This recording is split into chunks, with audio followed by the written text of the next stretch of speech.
back to Healthy with Nicole, and today we are going to make some natural, non-toxic deodorant.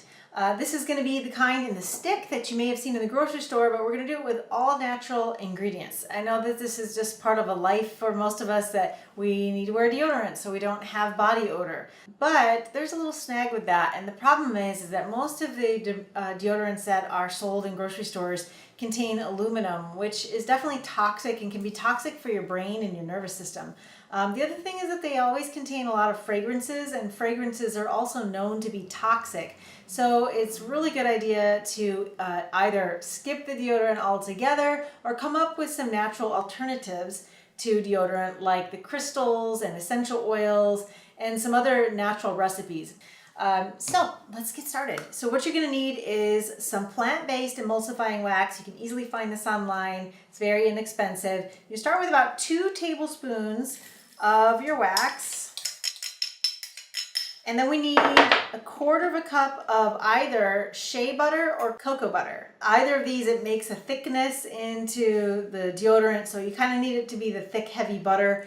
These are better at holding up in warmer temperatures, so rather than using just coconut oil, I recommend using shea butter or cocoa butter instead. So we'll add that in.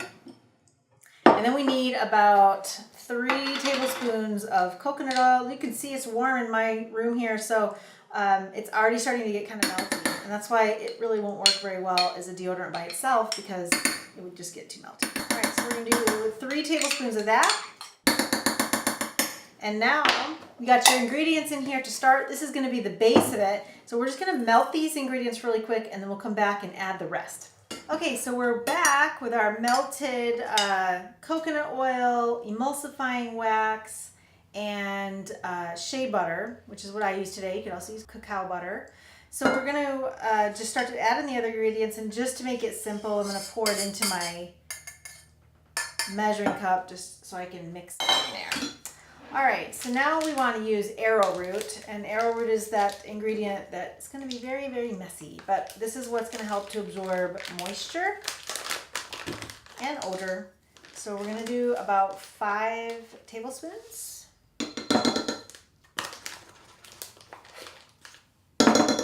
2. You can also use clay, so there's different types of clays, like bentonite clay, kaolin clay. There's a few different kinds, so you can also use that as an option. All right, so we got our arrowroot powder, and then we're going to add 2 tablespoons of baking soda.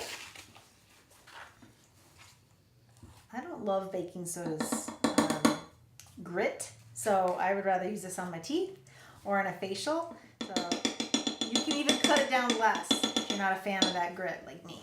All right, set that aside.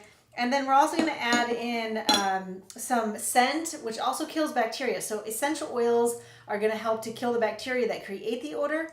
So I like a combination for the deodorant of lavender and orange. So I'm going to do, and you want it to be pretty strong, because remember, when you use it, you just use a little bit. So counting here, I guess it's about 20 drops. When you make it, it's really strong, but when you put it on, it's not going to be as much. And then I'm going to do about the same of orange oil. And we always talk about using citrus oils on areas of the skin that don't see the sun, right? Because it's photosensitive. So this is a great place to use your orange oil.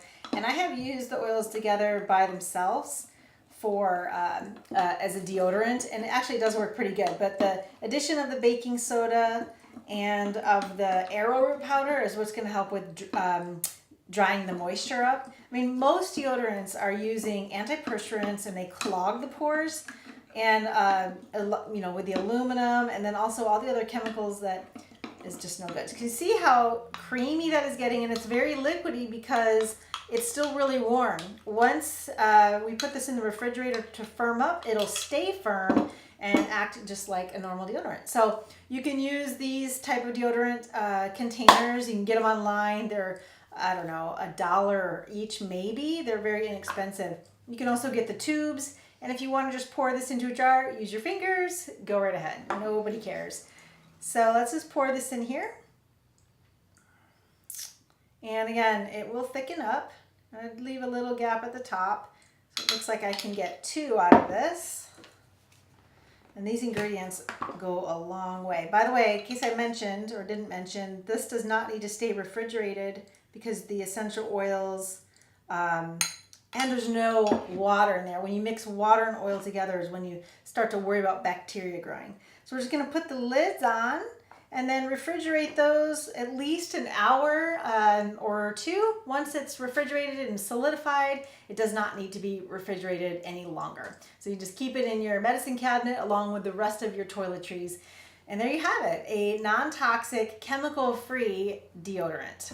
If you like that video, give it a thumbs up and please click the subscribe button and the little bell for notifications so that you don't miss any of my new videos as they come out.